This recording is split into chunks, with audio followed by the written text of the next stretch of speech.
जय हिंद मेरे भाई और बहनों, आशा करता हूँ आप सभी बहुत बढ़िया होंगे। अब मन लगा के आपके एमपीपीएससी की तैयारी में लगे हुए होंगे। तो आज के इस वीडियो के टॉपिक में मैं आप सभी के सामने तथ्यपाण ग्रंथम का जो सेकेंड एडिशन है उसका रिव्यू करने वाला हूँ। रिव्यू में हम क्या बताएंगे कि बुक कैसी है, कितने यूनिट्स कवर होती हैं, एमपीपीएससी के लिए कितनी इंपॉर्टेंट है, लैंग्वेज क्या है, स्ट्रेटजी क्या होनी चाहिए, पढ़ने का तरीका क्या होना चाहिए और साथ साथ इसके क्या क्या फीचर्स है। ठीक है, तो ये सभी हम इस वीडियो में डिस्कस करने वाले हैं। यदि अभी तक आपने हमारा टेलीग्राम चैनल ज्वाइन नहीं किया तो हमारे टेलीग्राम चैनल की भी लिंक हमने नीचे डिस्क्रिप्शन में दे दी है, तो ज्वाइन जरूर करिएगा। तो यदि हम बात करें तथ्यपाण ग्रंथम की, तो देखो एमपीजीके के आपको बहुत सारे सोर्सेज देखने को मिलेंगे, बहुत सारी बुक्स हैं, लेकिन उसमें मेजर अंतर क्या जाता है, मेजर डिफरेंस यह जाता है कि या तो वो ओनली प्रीलिम्स ओरिएंटेड है या फिर एमपीपीएससी के लिए मेंस ओरिएंटेड है। जब आप प्रीलिम्स की तैयारी करते हैं तो आपकी लैंग्वेज पे कमांड नहीं हो पाती, और जब आप मेंस की तैयारी करते हैं तो आपकी फैक्ट पे कमांड नहीं हो पाती, क्योंकि आप लैंग्वेज में ज्यादा ध्यान देते हो। कमांड तो हो ही जाती है, बट एक्चुअली जो प्रीलिम्स में जितना फैक्ट का वेटेज होता है उतना हम मेंस में नहीं दे पाते। लेकिन ये जो तथ्यपाण ग्रंथम है ये आपको प्रीलिम्स और मेंस के लिए एक कंबाइंड अप्रोच डेवलप करता है। क्यों? क्योंकि इसमें प्रीलिम्स और मेंस के दोनों टॉपिक साथ में दिए हुए हैं और साथ में इस तरीके से डिजाइन किया गया है कि आपके मैक्सिमम फैक्ट भी कवर हो प्लस मैक्सिमम लैंग्वेज भी आपकी एमपीपीएससी के हिसाब से डेवलप होती जाए।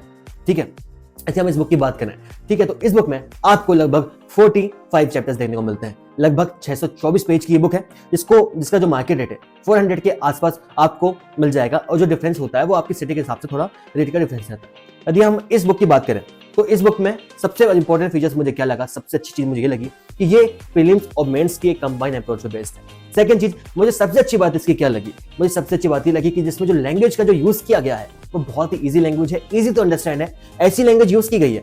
और साथ साथ फैक्ट को भी इस तरीके से इंक्लूड किया गया है कि जब आप पढ़ाई करो तो पढ़ाई करते समय आपकी लिंक ना टूटे।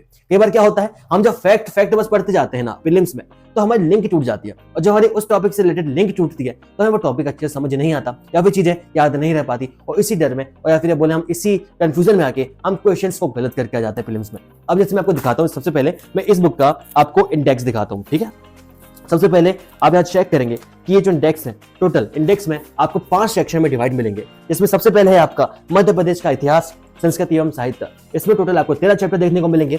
फिर है आपका मध्य प्रदेश का भूगोल, इसमें टोटल आपको 9 चैप्टर्स देखने को मिलेंगे। फिर है आपका मध्य प्रदेश की संवैधानिक व्यवस्था, इसमें टोटल आपको 7 चैप्टर्स देखने को मिलेंगे। फिर ये है आपकी मध्य प्रदेश की अर्थव्यवस्था, इसमें आपको टोटल 6 चैप्टर्स देखने को मिलेंगे। और फिर है लास्ट में आपको मध्य प्रदेश की जनजातियां, विरासत, लोक संस्कृति एवं लोक साहित्य, इसमें टोटल आपको 10 चैप्टर्स देखने को मिलेंगे। 5 सेक्शन में भले ये डिवाइड है, लेकिन एक्चुअली में ये मेंस की बहुत सारी यूनिट्स भी कवर करता है। कैसे कवर करता है वो भी मैं आपको बताने वाला हूँ। ठीक है, और ये आप खुद से भी देख सकते हैं। जब आप पहला पेज पलटाएंगे ना, फर्स्ट पेज, मैं भी आपको मध्य प्रदेश का इतिहास, संस्कृति एवं साहित्य का दिखा रहा हूँ। आप यहाँ चेक करिए, यहाँ पे यूनिट 2 से क्या क्या टॉपिक्स कवर हो रहे हैं आपको यहाँ पे साइड में आपको चार्ट में देखते हुए मिल जाएगा, है ना। मध्य प्रदेश के इतिहास की महत्वपूर्ण घटनाएं, प्रमुख राजवंश, ये पूरा टॉपिक यहाँ पे दिया हुआ है। साथ ही साथ इसमें क्या दिया हुआ है कि एमपीपीएससी मेंस के कौन कौन से यूनिट्स आपके यहाँ से कवर हो जाएंगे। जैसे एग्जाम्पल की बात करें, यूनिट 2 यहाँ से कवर हो जाएगा। फिर यहाँ से बात करें यूनिट 5 की टोटली कवर हो जाएगी, प्लस यूनिट 3 जिसमें मध्य प्रदेश में स्वतंत्रता आंदोलन टॉपिक है, और यूनिट 4 मध्य प्रदेश के विशेष संदर्भ में भारतीय सांस्कृतिक विरासत, और मध्य प्रदेश में विश्व धरोहर स्थल, पर्यटन, मध्य प्रदेश राज्य के रूप में गठन। ये लगभग 4 यूनिट्स आपकी कवर होगी। यदि हम बात करें हिस्ट्री की, तो हिस्ट्री की 90 मार्क्स की जो एमपीजीके है आपकी इस बुक से कवर हो जाएगी। ठीक है, वहीं पे यदि हम बात करें आपकी किसकी, वहीं पे यदि आप बात करोगे मध्य प्रदेश के भूगोल की, तो जो मध्य प्रदेश का भूगोल है आपका 30 मार्क्स का जो एमपीजीके की जो यूनिट है, यूनिट 5 भूगोल में, है ना, पेपर 1 पार्ट बी, वो यहाँ से कवर हो जाएगी। यदि हम बात करें वहीं पे मध्य प्रदेश की संवैधानिक व्यवस्था, तो मध्य प्रदेश की संवैधानिक व्यवस्था में जो यूनिट 4 है और जो यूनिट 5 है एमपीपीएससी मेंस की, ठीक है, वो भी आपके यहाँ से कवर हो रही है। कितने नंबर की? 60 नंबर की यहाँ से कवर होगी। वहीं मैं बात करूं मध्य प्रदेश की अर्थव्यवस्था की, तो मध्य प्रदेश की अर्थव्यवस्था में जो यूनिट 3 है और यूनिट 4 है एमपीपीएससी मेंस की बात कर रहा हूँ, वो भी आपके यहाँ से कवर हो जाएगा। और यदि आप यहाँ पे देखोगे मध्य प्रदेश की जनजातियां, विरासत, लोक संस्कृति एवं लोक साहित्य, इसमें भी आपका क्या कवर हो जाएगा। इसमें आपका जो आपके जननायक थे, जो आपके जनजातीय नायक थे, उनसे संबंधित जो स्वतंत्रता आंदोलन में योगदान थे वो टॉपिक कवर होगा।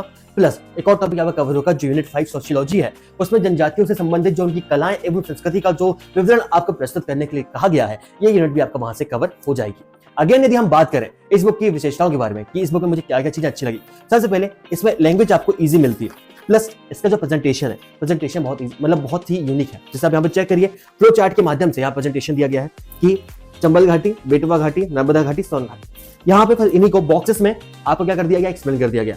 चंबल घाटी एक्सप्लेनेशन, बेतवा घाटी एक्सप्लेनेशन, नर्मदा घाटी का एक्सप्लेनेशन, ठीक है, पर नीचे सोन घाटी का एक्सप्लेनेशन। अब देखो इसमें प्रीलिम्स और मेंस से कंबाइंड अप्रोच कैसे आपको डेवलप करनी है। जब आप इसको पूरा पढ़ेंगे तो ये आपके मेंस के पर्सपेक्टिव से आपकी जो लैंग्वेज में कमांड है वो स्ट्रॉन्ग कर देगा। अब प्रीलिम्स के पर्पस से यदि आप पढ़ रहे हो आपको क्या करना है, इसमें जो मेन फैक्ट आपको दिख रहा है ना, उनको अंदर आप हाईलाइट करते चलो। पता है कैसे हाईलाइट करना है, मैं आपको इसी वक्त में दिखा रहा हूं। मुझे सबसे अच्छा फीचर क्या लगा आपको, देखिए लगभग यहाँ पे जो प्रीवियस ईयर क्वेश्चन पेपर के जो क्वेश्चन आए थे ना, प्रीवियस ईयर क्वेश्चन पेपर में एमपीपीएससी के जितने भी पेपर्स हैं उनमें जो क्वेश्चंस आए हैं उन टॉपिक के फैक्ट्स को यहाँ पे हाईलाइट कर दिया गया। कैसे हाईलाइट कर दिया गया है, जैसे कि आप यहाँ पे ये देखिएगा, ये शतपथ ब्राह्मण की एक पद में देवोत्तरस आता है, इसे देवर द्वारा रेवा नदी माना गया है। इस तरह वैदिकोत्तर साहित्य में रेवा का स्पष्ट रूप से उल्लेख मिलता है। इस प्रकार शतपथ ब्राह्मण में नर्मदा नदी का सर्वप्रथम साहित्यिक संदर्भ देखने को मिलता है। एक क्वेश्चन कब पूछा गया था, एमपीपीएससी प्री 2024 में। यहाँ पे फैक्ट भी दे दिया गया है, फैक्ट के साथ साथ यहाँ पे आपको अंडरलाइन भी कर दिया गया है, जैसे आपको ये पता चले कि ये एमपीपीएससी किस एग्जाम में आया था और कब आया था। ठीक है, इस तरीके से आपको क्या करना है, आपको जो फैक्ट्स इंपॉर्टेंट लगे उनको या तो आप अंडरलाइन करते चलो या हाईलाइट करते चलो। इससे देखो भैया, यदि हम कैलकुलेशन करें, नॉर्मल कैलकुलेशन, आप पे कितने नंबर कवर होते हैं, 90 मार्क्स मान लो हिस्ट्री के, ठीक है, 30 मार्क्स मान लो, 120 मार्क्स, 120 मार्क्स पेपर 1 में कवर हो गया। यदि आप बात करो किसके भैया, पेपर 2 की, तो पेपर 2 के आपके 90 मार्क्स यहाँ से कवर हो गए। पेपर 3 की बात करो तो पेपर 3 के जो आपके इकोनॉमिक्स का सेक्शन है 60 मार्क्स का, ठीक है, आपके वो वहां से कवर हो गए। कितने हो गए टोटल आपके, 60 मार्क्स ऐसे हो गए, फिर आपके 30 मतलब आपके टोटल 120 प्लस जो आपके इकोनॉमिक्स के 60 थे 180 प्लस जो पेपर 2 के आपके जो 60 थे, कितने हो गए आपके लगभग 240 मार्क्स क्वेश्चन तो आपके इसी बुक से आने हैं। अब इसमें क्या क्या प्रॉफिट मिल जाता है आपको, जैसे कि इसमें स्टोरी के फॉर्मेट में आपको हिस्ट्री एक्सप्लेन की गई है ताकि आपकी लिंक ना टूटे। अब जब आप पढ़ो तो आप एमपीपीएससी प्रीलिम्स के हिसाब से इसको पढ़ते पढ़ते शॉर्ट नोट्स प्रिपेयर कर लो। जब आप इसको पढ़ते पढ़ते आपके शॉर्ट नोट्स प्रिपेयर करते जाओगे तो उसमें क्या रहेगा, पहले बार आप पूरा जैसे जो भी आप टॉपिक पढ़ रहे हो उस टॉपिक आपने पूरा कंप्लीट पढ़ा, उसमें क्या क्या फैक्ट इंपॉर्टेंट है आपने उसको अंडरलाइन किया, उसको अंडरलाइन करने के बाद प्रीलिम्स के पर्सपेक्टिव में उस फैक्ट के हिसाब से आपने आपके सिनॉप्सिस नोट्स बना लिए। फैक्ट याद हो गया, फिर आप लैंग्वेज पढ़ो, आपकी लैंग्वेज में कमांड होगी। एक तरीके से प्री और मेंस से कंबाइंड अप्रोच आपकी डेवलप होगी। फिर क्या करो, फिर आप मेंस की प्रिपरेशन करना है तो आप आंसर राइटिंग कर लो, और प्रीलिम्स की प्रिपरेशन करना है तो प्रीलिम्स की आंसर राइटिंग कर लो। ठीक है, लगभग 624 पेज है और 624 पेज में यदि आपके 240 मार्क्स कवर हो रहा है मेंस में, और प्रीलिम्स में कितना, प्रीलिम्स में लगभग मान के चलो 40 से 45 मार्क्स की तो एमपीजीके आती है, तो वो आप कैसे कवर हो जाएंगे इस बुक से। इसके साथ एक और चीज मुझे अच्छी क्या लगी, ये एकदम लेटेस्ट बुक है, लगभग नवंबर तक का करंट अफेयर से अपडेटेड बुक है। तो अब आप जो इकोनॉमिकल सर्वे लेटेस्ट वाला भी अपडेटेड है, जब तक अगला वाला नहीं आता तब तक तो आप लोग फुर्सत हो जाते हो, क्योंकि और जितनी भी चीजें अपडेटेड वाली थी वो आपको इसमें देखने को मिल जाती है। ठीक है, तो ये चीजें मैंने आपको कुछ बता दी हैं, मुझे वो कैसी लगी वो मैंने बता दिया। पेजेस क्वालिटी मैंने आपको बता दिया। अब जैसे यहाँ पे मैप्स का भी बहुत अच्छा यूज किया गया है। अब यहाँ पे चेक कर लीजिए, ये मैप दिया गया है, जगह जगह आपको बहुत सारे मैप्स और चीजें देखने को मिलती है। जैसे आप ये देखिए, मैंने रैंडम पेज स्क्रॉल किया, यहाँ बेगा जनजाति से रिलेटेड जो फैक्ट आया है वो यहाँ पे एमपीपीएससी सीई 2021 से पूछा गया था, वो यहाँ पे दिखा दिया गया है कौन कौन सा है। ठीक है, ऊपर से बता दिया गया है किस में आया था, ईएमई 2021 एमपीपीएससी में बेगा द्रविड़ समुदाय की जनजाति है। ऐसे क्वेश्चंस में हाईलाइट कर दिया गया है कि जब आप उस टॉपिक से पढ़ो तो फैक्ट भी समझ में आ जाए, प्लस जो एमपीपीएससी पूछा है, जिस क्वेश्चन की अप्रोच पूछी जा रही है उसके हिसाब से आपका जो अप्रोच है अप्रोच भी डेवलप हो और आपकी थिंकिंग उसके हिसाब से हो। जैसे बेगा द्रविड़ समुदाय की जनजाति है, हो सकता है गौर से पूछ ले, हो सकता है सहरियत से पूछ ले, हो सकता है भारिया से पूछ ले, या फिर हो सकता है किसी और जनजाति से पूछ ले। वैसे यदि यहाँ को और मैप्स की बात करूं तो अब यहाँ पे ये देखिए, जैसे मध्य प्रदेश में कृषि जलवायु क्षेत्र यहाँ पे मैप में दिखाया गया है। मैप में दिखाने के बाद आप यहाँ पे चेक करिए, आपको पूरा जो आपका टेबल फॉर्मेट में है, टेबल फॉर्मेट में बता दिया गया है। इसके साथ ही साथ जैसे चार्ट्स होते हैं ना, बार ग्राफ हो गए, चार्ट ग्राफ हो गए, आपको ऐसे करके दिखाया गया चार्ट ग्राफ, ताकि आपको चीजें याद रखने में बहुत आसानी हो। फॉन्ट की बात करें तो फॉन्ट्स एकदम इसके आई सूथिंग है, आपको पढ़ने में मजा आने वाला है। और यदि हम बात करें मेन फैक्ट्स की, तो मेन फैक्ट्स आपको अच्छे तरीके से बॉक्स में दे दिए गए हैं, बस आपको थोड़ा सा हाईलाइट करने की जरूरत है और आपको पेंसिल चलाने की जरूरत है। बाकी मोस्ट ऑफ द पोर्शन आपको कवर हो जाएगा। और सबसे अच्छी चीज क्या है, जब आप पढ़ोगे तो आपको इस तरीके से आइडिया हो जाएगा। कैसा आइडिया हो जाएगा आपको कि मध्य प्रदेश की अर्थव्यवस्था, इसमें आपके कौन कौन से यूनिट 6 से कौन कौन से टॉपिक कवर होंगे, प्लस आपके जो मेंस है, मेंस में कौन कौन से टॉपिक कवर होंगे, ये आपको स्टार्टिंग में ही पता चलेगा इन 5 सेक्शंस में जहां पे आपने डिवाइड किया है। जहां पे मैंने आपको अभी इंडेक्स दिखाया था, इससे आपको पता चल जाएगा जहां से आपने डिवाइड किया। तो यदि ओवरऑल बात करें तो एमपीजीके के लिए तो भाई ये रामबाण बुक है। यदि आप इस बुक से पढ़ रहे हैं तो बहुत अच्छी बात है। बस आप क्या करो, आप सिनॉप्सिस नोट्स में आते चलो धीरे धीरे इसी बुक के, और इसी बुक को रीड करते चलो। ये मान के चलिए जो फैक्ट्स हैं, फैक्ट्स तो इसी से आएंगे, और यदि नहीं आएंगे तो कुछ फैक्ट्स ऐसे हैं जो कि भाई किसी को नहीं बनते, तो वो तो ऐसी नॉर्मल सी बात है कि आपको भी नहीं बनेंगे, कितना ही पढ़ना।